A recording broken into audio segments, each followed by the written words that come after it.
Good morning all students. R Y study 93 के YouTube channel पर आप सभी का हार्दिक स्वागत है। आज हम पराशर दाब पर कुछ न्यूमेरिकल्स बताएंगे, ठीक है, और आप उस न्यूमेरिकल्स को समझिएगा। आइए हम देखते हैं। पराशर दाब पर न्यूमेरिकल नंबर 1 लिखा है कि 17 डिग्री सेल्सियस पर सुक्रोज के 1.75 ग्राम को 150 ml जल में विलेय किया गया। पराशर दाब की गणना कीजिए। क्वेश्चन कर रहा है कि 17 डिग्री सेल्सियस पर सुक्रोज के 1.75 ग्राम को 150 ml जल में विलेय किया गया। पराशर दाब की गणना कीजिए। किसी भी क्वेश्चंस को सॉल्व करते समय सबसे पहली बात ये ध्यान देते हैं कि क्वेश्चंस में क्या क्या दिया गया है, उसको हम नोट करते हैं और क्या पूछ रहा है उसके बारे में भी हम विचार करते हैं। क्वेश्चन का है पराशर दाब, और हम जानते हैं पराशर दाब P इक्वल टू CRT होता है। पराशर दाब P इक्वल टू CRT होता है और W/M into 1/V into T। जरा ध्यान दीजिएगा, क्योंकि CR को हम फैक्टर करते हैं C को W/M से इंटू 1/V इंटू T, ये हमारा फॉर्मूला है, ठीक है। CR को हम तोड़ दिए W/M के रूप में, ठीक है। क्वेश्चन में क्या दिया गया है? सुक्रोज का भार 1.75 ग्राम, लिखा सुक्रोज का भार 1.75 ग्राम 150 ml जल में। एक बात और ध्यान दीजिएगा, ये सुक्रोज लिखा है, इसका भार दिया है, तो मोलर मास निकालने के लिए सुक्रोज का फार्मूला भी पता होना चाहिए, ठीक है। यानी सुक्रोज का सूत्र होता है C12H22O11। आपने इसको सॉल्व किया। सॉल्व का मतलब इसके भार को नोट किया। 12 कार्बन का 12 होता है, तो 12 इंटू 12 प्लस 22 हाइड्रोजन का 1 होता है, 22 इंटू 1 प्लस 11 इंटू 16। आपने इन सब को सॉल्व किया तो 342 आया। यहां तक बात आपको समझ में आ रही होगी। यहाँ V मतलब 150 ml, उसका जो आयतन दिया, वैल्यूम दिया है 150 ml है, और 150 ml को हम कन्वर्ट करते हैं किसमें? लीटर में। 150 ml को जब लीटर में आप कन्वर्ट करोगे तो क्या होगा? 150 अपॉन 1000, जीरो से जीरो कैंसिल होगा तो 15/100, और इसको सॉल्व करेंगे तो 0.150 लीटर आएगा, ठीक है। आगे देखते हैं टेम्परेचर, यानी टी दिया था हमको 17 डिग्री सेल्सियस, और डिग्री सेल्सियस को केल्विन में बदलने के लिए 273 क्या करते हैं? जोड़ देते हैं। यानी 17 degree Celsius plus 273 equal to 290 kelvin.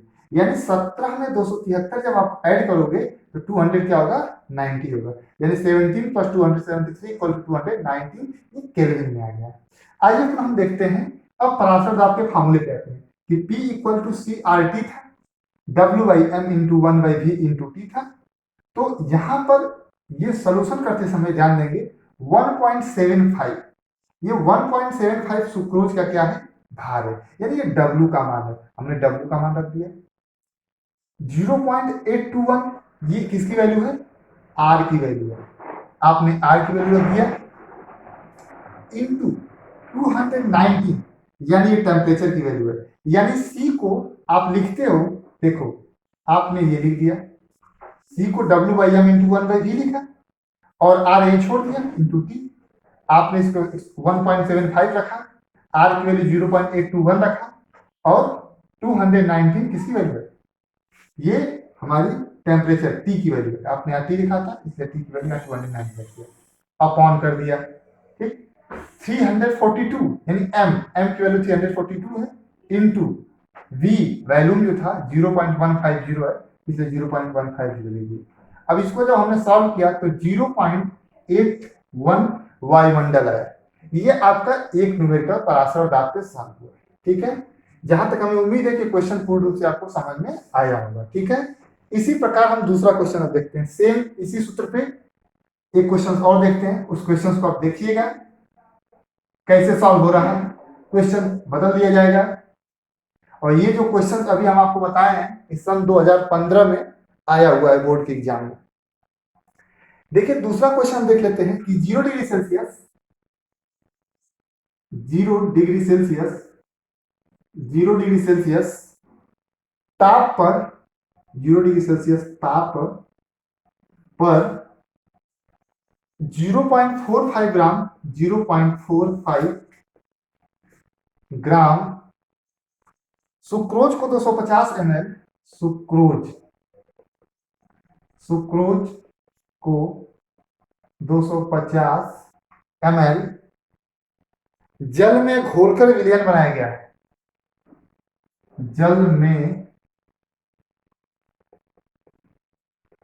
घोलकर विलयन बनाया गया, विलयन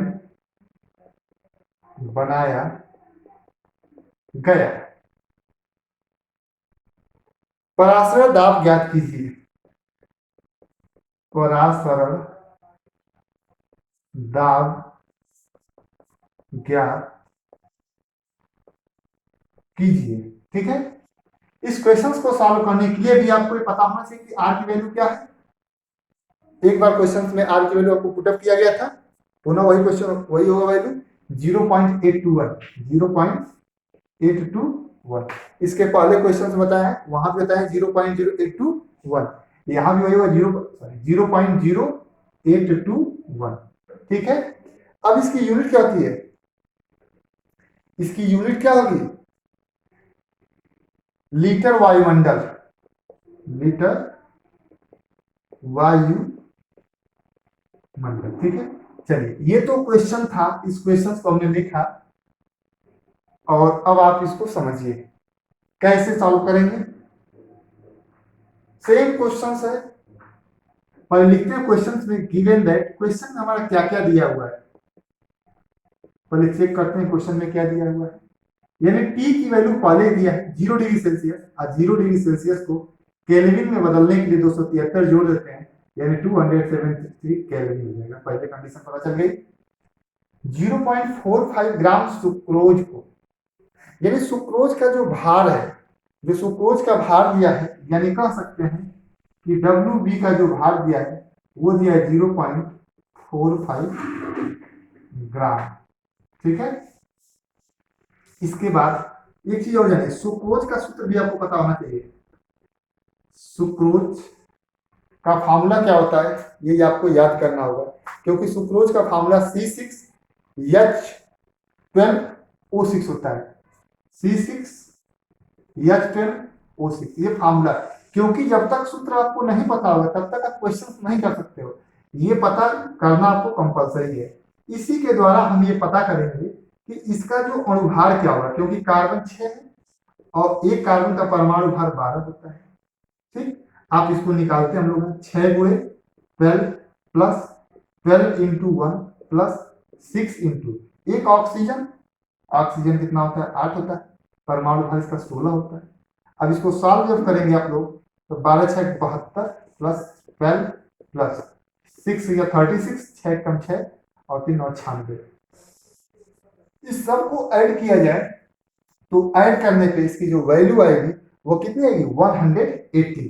कितनी आएगी 180। ये इसका मोलर मास निकल गया। मोलर मास मतलब कहो तो स्मॉल m निकल गया मोलर मास। ठीक है, अब सूत्र तुमको भी बताए थे हम कि पराशर दाब P इक्वल टू CRT, और हमने C को फाइंड किया था W/m into 1/v into R into T लिख लेना। सॉल्व कर दो। W का मान कितना दिया भार अभी निकाला आपने 0.45 इंटू R की वैल्यू 0.821 इंटू T की वैल्यू कितना दिया है 273 अपॉन, अब क्या करेंगे यम की वैल्यू 180 और वैल्यूम भी कितना दिया था आपने भी निकाला, वैल्यूम कितना दिया 250 ml दिया है। और बेटा 250 ml को लीटर बदलने के लिए 250 बटे क्या करोगे आप 1000 और 25 से को 100 यानी 0.25। ठीक है, ये 0.25 आपका क्या गया लीटर, यहाँ 0.25। शायद आपको पता होगा, डबल जीरो से दशमलव से करिएगा क्योंकि दशमलव के 2 बार ये था और दशमलव के 2 पॉइंट पे था। ठीक है, अब इसको सॉल्व कर लीजिए 5 5 या 25 और 5 9 या 45। 9 से काटो डायरेक्ट, 9 टू 20 हो गया। ठीक है बेटा, ये 3 अंक पे है, आप यहाँ पे 3 जीरो बढ़ा लेना, यानी आप कह सकते हो कि 821 इंटू 273 अपॉन 20 इंटू 5 इंटू 1000। ठीक है, अब आप इसको क्या करेंगे, सॉल्व करेंगे। सॉल्व करेंगे, ये कैलकुलेशन तो आपको आना ही थी क्योंकि 12th में चले गए यार। आप सिंपल कैलकुलेशन करेंगे इसका, और कैलकुलेशन करने पे इसकी वैल्यू जो आएगी वो 0.224 वायुमंडल आएगी, 0.224 वायु मंडल इसकी आएगी वैल्यू। ठीक है, हमें उम्मीद है कि आपको क्वेश्चन समझ में आया होगा, और थैंक यू।